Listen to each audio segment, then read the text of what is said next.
Urgent legal action was launched to halt the deportation of Jamaicans who've been living in the UK for a number of years. Joining us from the UK this morning is national organizer at Movement for Justice, Karen Doyle. Hi, morning, Karen. How are you? Hey, Karen. Good morning. Good morning. I'm fine, thank you. Well, good afternoon to you. Good morning to us. Tell me about Movement of Justice. Let's start there. We're an immigrant rights and anti-racist organization. We've been campaigning for many, many years against deportations, detention centers, for justice, against racist attacks and police brutality. For the last 11 or 12 years, our focus has been on trying to shut down detention centers and stop deportations and charter flights. Yep. Stop deportations, period. So this is not just about Jamaica. Not just about Jamaica, no. The charter flights affect people from many different countries. Yeah, you mentioned racism, Karen. How does that come to bear on how deportation takes place? It's a number of factors. Deportation is something that happens. There's two different types. There's deportations, which are actually called removals, which are when people have committed no crime. They are overstayers or otherwise don't have the right to a stay, failed asylum seekers. Deportation, as the result of criminal offences, comes from a law that was passed in 2007. So it's a relatively recent legislation that made it so that anyone who gets a sentence of 12 months or more, deportation is automatic. You're then fighting for your right, your life to stay. And the racism comes into play because many of the people, especially on some of the African and Caribbean flights, have been in the UK since they were children. Mm-hmm. There have been people on these flights who've been here since they were 3 months old, 3 years old. These are people who were raised in the British system, British schooling, British society, British criminal justice system. And there is more than enough evidence and proof and research that has shown the kind of racism that people face throughout all those experiences, through school, through police profiling, stop and search, through disproportionate sentencing of Black people for drugs offences. You're more likely to be stopped, you're more likely to be excluded, you're more likely to then face deportation. Racism, because the fact is, if you're white and British and you've done exactly the same crime, you are out there walking on the street and able to rehabilitate and contribute to your community. You may even be held up as a paragon of rehabilitation. But if you're Black and you don't have that correct paperwork, then you are demonized and said that you're dangerous and there's never any hope of rehabilitation. So that's where the racism comes in. Let me play devil's advocate, because you said that if you are a felon, that's my word, and you were not born in the United Kingdom, you can be deported. What's wrong with that? If you're in my country and you're not behaving yourself properly and you're doing all kinds of things wrong and I don't want you there, what's wrong with that? Well, let's take a couple of examples. So, for example, in the case of someone who's been here since they were 3 months old, their crime is a British crime. It's not a Jamaican crime. So why on earth should Jamaica be taking people back whose crimes were born out of British society and British inequality and injustice and lack of opportunities? Why should Jamaica take those people back?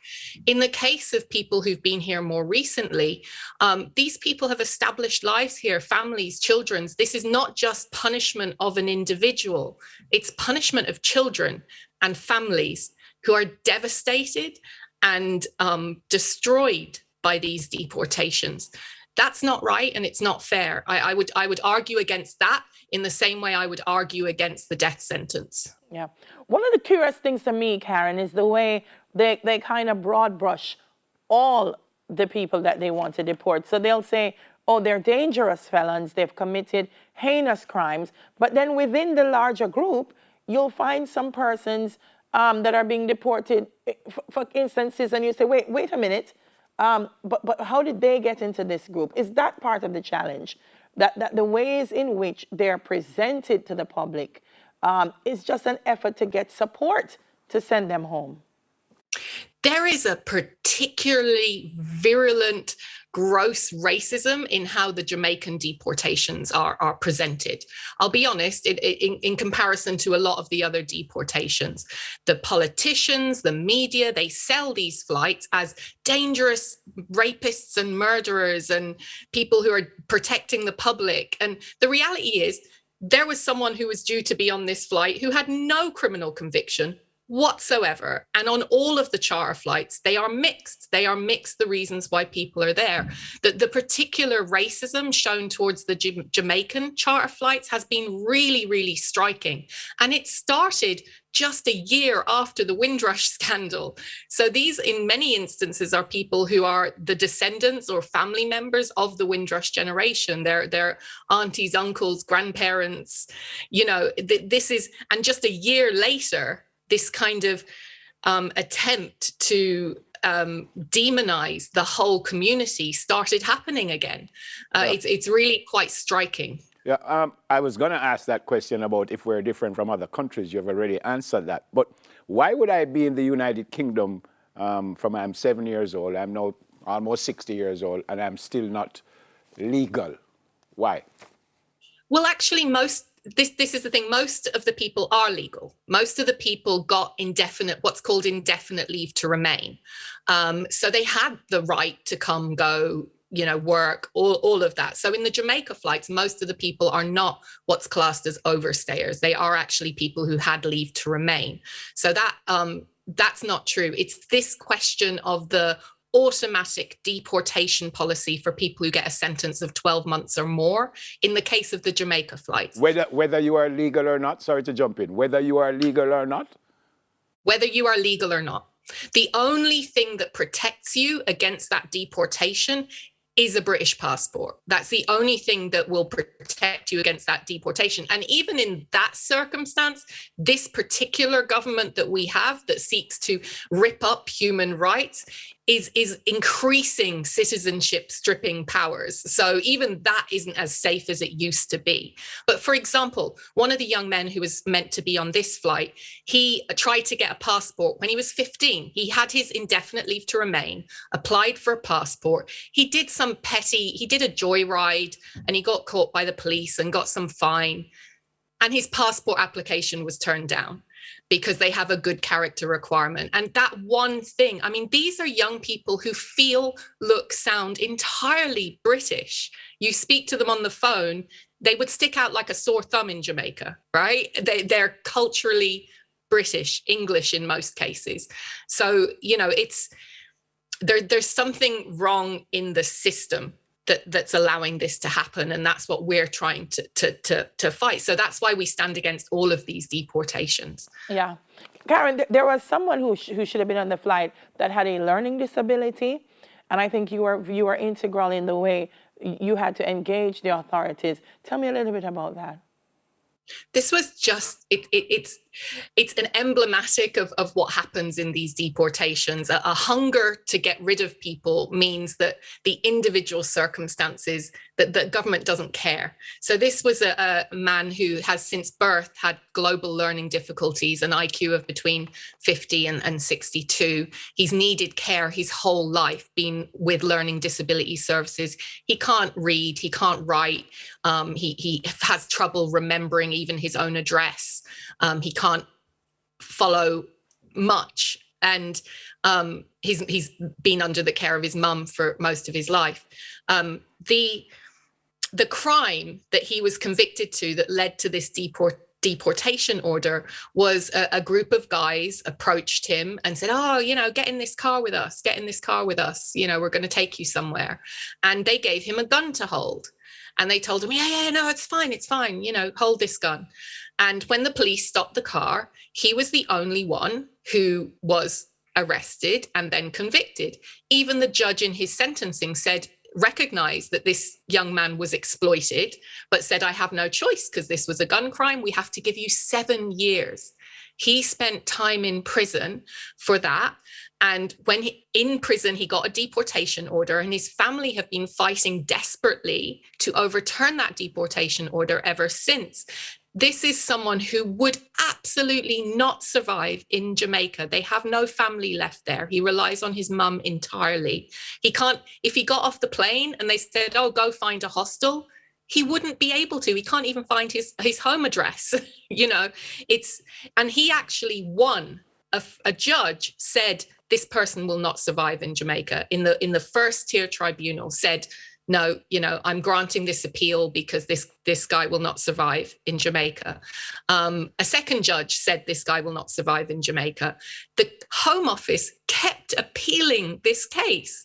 This man is no danger to anyone, and he's vulnerable, in fact, to exploitation and needs protection. And yet he was at risk of this charter flight, he was in detention, and he was at risk of the last charter flight, he was in detention.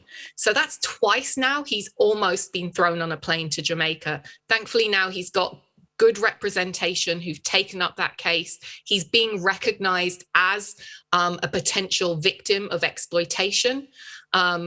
So we're hoping that he won't have to go through this again, but that's just emblematic of what these charter flights are. They're a broad brush sweep everyone up in racist raids against the community, pick people up from their homes, traumatize children, in the hope that they get a handful of people on a plane. And that's it. And that's why we stand against these flights. So my last question to you, Karen, I'm listening and I'm thinking, wow, so if they didn't have organizations such as yours to step in many times and try to assist, what would happen to people? There's a young man who was on that flight to Jamaica, and he's someone who has schizophrenia. He was in detention in the middle of an episode where he was absolutely delusional. He did not believe there was a flight.